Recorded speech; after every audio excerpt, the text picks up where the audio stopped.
We all will like to hear from you from now onwards. So the presentation is up to you, sir. You can take over and just start your presentation. Thank you, sir. Yeah. Thank you, Shailesh. I hope that I am audible.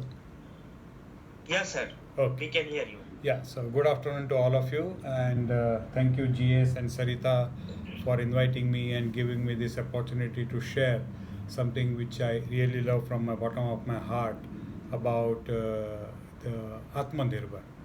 I mean, this is something which is so important for us today when we are at this stage of our journey as far as the India is concerned, and all of us related to the industry. I'm just trying to put my presentation. Let me see what is happening. Why it is not coming up?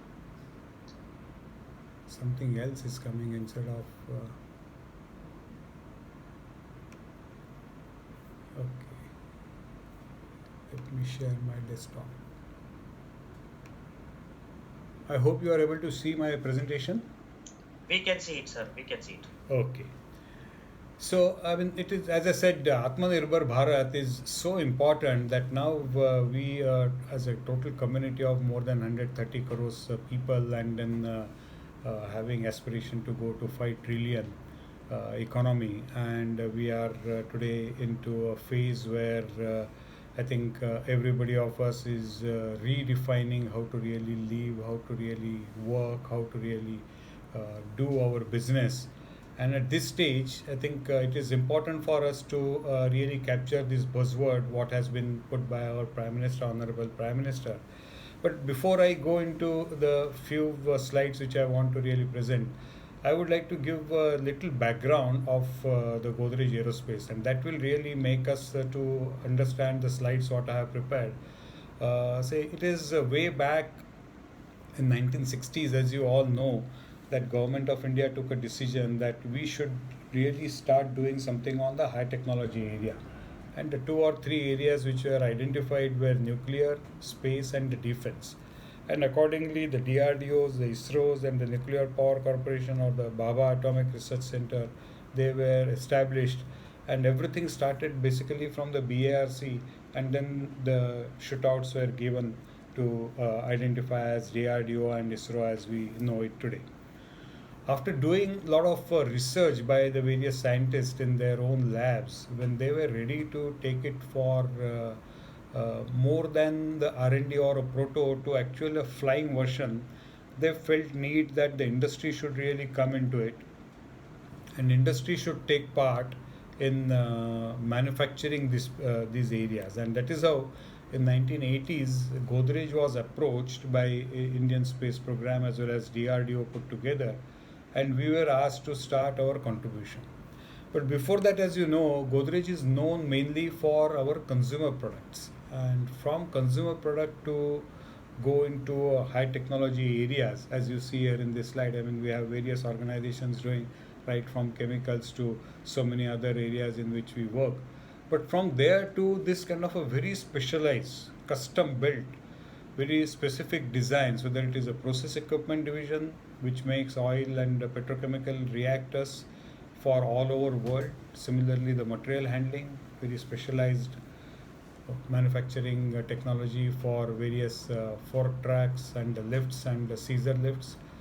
And then came the tooling, which actually started as a captive consumption, but then we entered into auto industry and we have a major presence there. Now we are trying to do it into the locomotive. Precision engineering, which started as the machine tool manufacturing, but now we are into nuclear ground systems for defense, and we also do a lot of ground systems for defense and export also. And the aerospace which I head today, we work into the three verticals: the aircraft, defense, and space. So a journey which was already started way back in 1897 as a Swadeshi movement that time, then converted into Make in India, and from Make in India today we have come to Atmanirbhar. Now, as you see here, the participation goes into multiple folds. All launch vehicles of Indian Space Program, the liquid engines is some kind of a monopoly what Godrej has established. A very famous Tejas LCA, which is going to replace most of our MiG-21s, the entire flight control actuator, which is the heart of this manipulations, what the pilot needs to do it, the maneuvering of the aircraft, the actuator systems has been built by us. And the BrahMos, we have about 70% of our the entire system, what the missile you see it here, or the 100% of the metallics is being made by us. And going into further details, these are all the complex systems what we really built, and it has taken a lot of learning. It has taken a lot of time for training, qualifications, and developing our systems so that we can build a culture which will deliver this kind of a systems where there is no servicing possible. If you are successful, you are successful forever. If you are not successful, you are not successful forever. So every product, it has to be first time right. And unlike the auto industry or many other industries who have a possibility to test your engines or test your vehicles, we cannot test our engines or vehicles. It gets tested only when it is ready for mission. So if it is a successful mission, it is a successful mission. If it is not, only the documents which are going to remain with us are going to speak about why we have achieved a success. So moving from there, these are all the very critical parts which are being used in different systems. As I said, some of them have already been used in LCA Tejas, some are in various missile systems, some of them are going and flying in Boeing and Airbus aircrafts, which we use it. Of course, in the pandemic issues, these are all now stopped. So from this background of from where I am coming, let me put that the announcement of Atmanirbhar, is it really required to really make such an announcement for a country like us, which has already undertaken Make in India or Made in India? But everywhere, if you really see whichever efforts which have been taken, and today it is very important with the geopolitical situation and the border situation and various things, as we just heard in 2 by 2, how we are trying to build ourselves between China versus the rest of the world. So, I mean, this kind of situations are not going to come again and again. And in this time, if we miss the boat, I think we'll be missing it forever. So that is where I think this kind of a buzzwords are sometimes good, so that it gets penetrated up to the last person who is going to really get impacted and who is going to get motivated out of it. But we are lacking. I mean, the whole idea is that in the last, I said that 60 onwards we started into the high technology areas, and the private industries were invited in 80 onwards. So it's more than 3 decades, but still the scale of operations or the time from the conceptualization, that is mind to market, or backward or forward integrations into each of those sectors. So these are the areas which we lack, the entire ecosystem, supply chain, or how do we really make ourselves good when it is we want to compete within India. But when it comes to global, is this competition really a good, or there we should cooperate and have more JVs and consortiums? And finally, say all said and done, what is the respect today we have to our own standards, Indian standards or codes or specifications? Most of us, I'm sure you are all familiar with the American standards, the French or the European standards or the Japanese standards, but very few of us we really know what is Indian standard codes and specifications. And I think this Atmanirbhar should bring emphasis on each one of them and create some benchmark organizations in India so that we can make real good progress. And I agree with my previous speakers as well as the introduction which was given, that we should be really taking manufacturing. But I think we should look beyond manufacturing. We should not get satisfied at this stage only on manufacturing, but we should have our own products. We should be able to take our own products to the rest of world, and we should take a pride that I have developed a quality product. Not only it is being used in India, but it is also used across the world.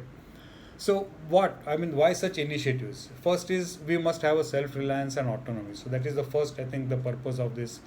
It is expensive to buy and service whatever you are buying it. I mean, whether we are buying it for the nation, like we are buying fighter jets like Rafale. I mean, you must have heard so much of political noise which has been happened onto the Rafale aircrafts when we have bought it.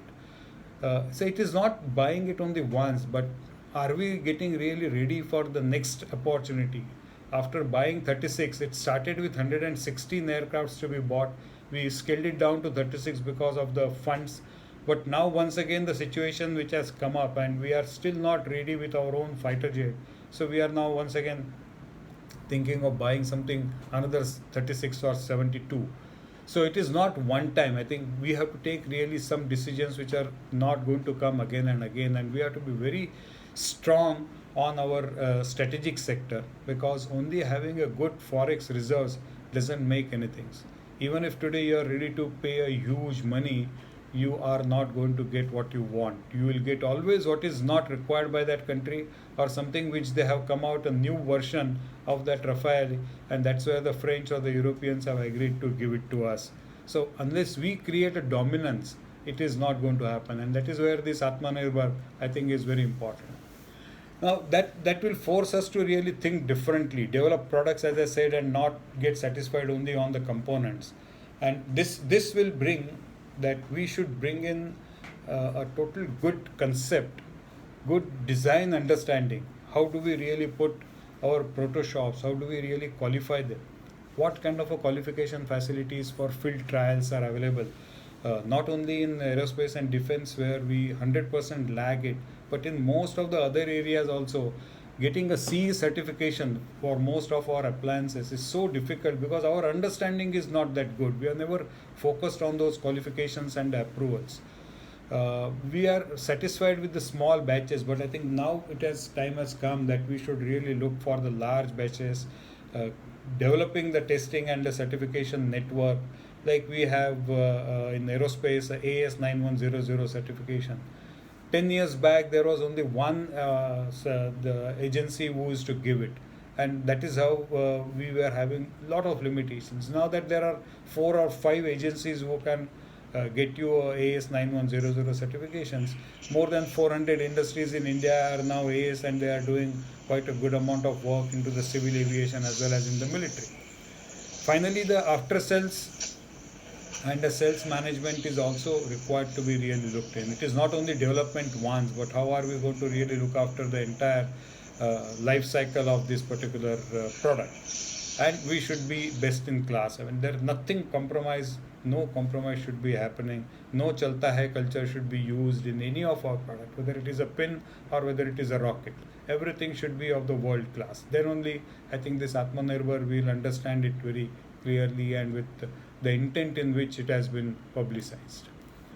Now, how shall we prepare? I think the foremost thing is that we have a fantastic network or fantastic infrastructure in public organizations, whether it is HAL or BEL. Sorry for I am using all the examples from the aerospace and defense, but you will understand it that whichever sector you take it, the public infrastructure is fantastic. But the productivity, as you are all discussing in VLFM, is to the other extreme. I mean, it is not at all par to any standards or any comparisons. And that is where I think a public-private partnership is going to be very good. Government has already announced a GOCO, government-owned, company-operated. Government is ready to invest, but they want private companies to really come and operate those facilities with the efficiency. I think this is one of the very powerful models we should really look into in a strategic sector where investments are going to be very large. For any organization to put in so much of money is not going to be that easy.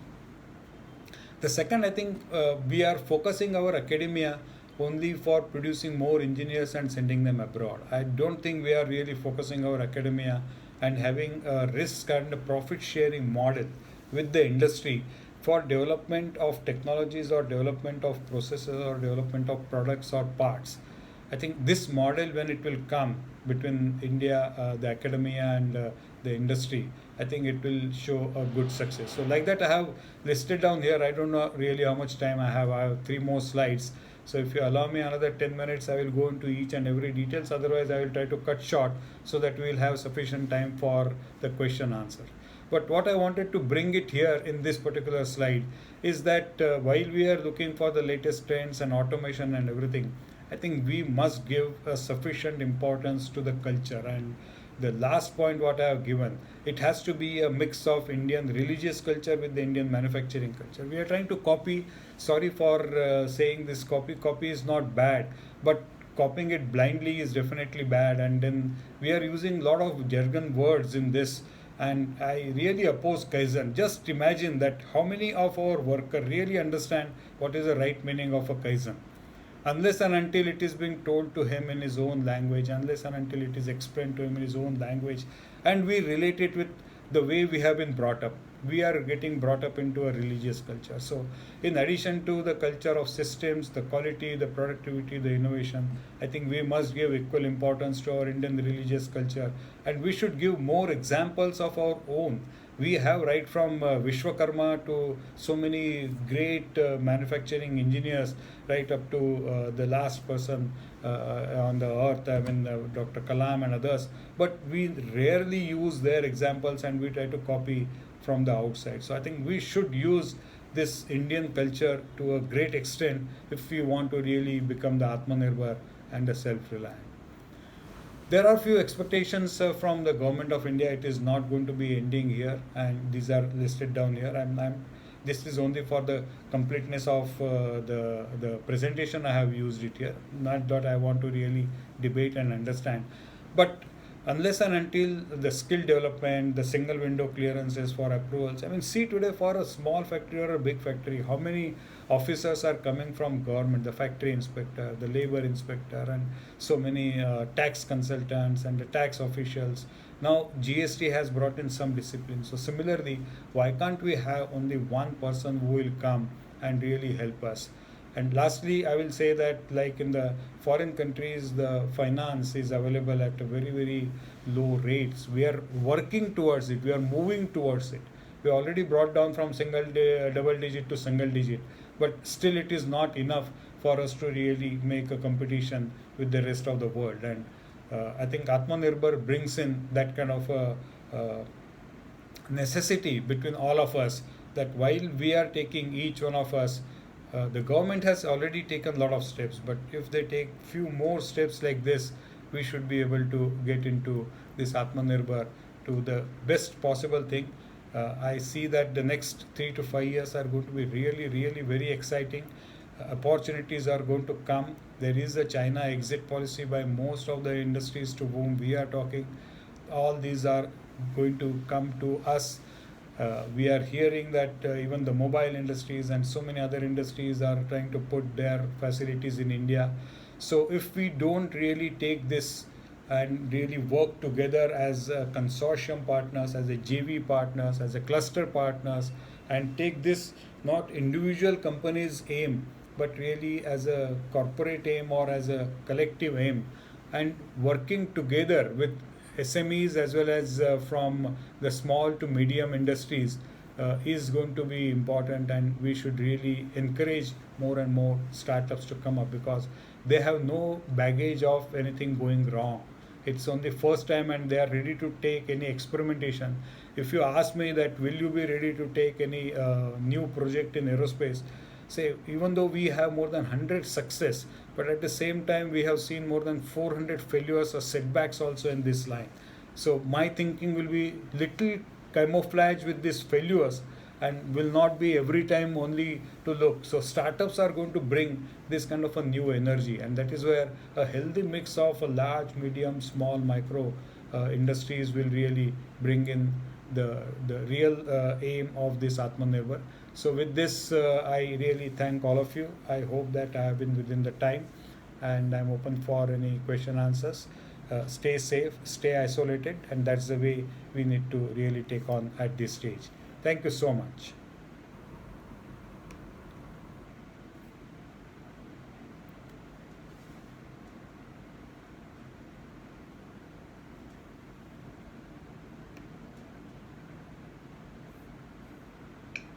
Celeste, your voice is not coming. Celeste, no voice.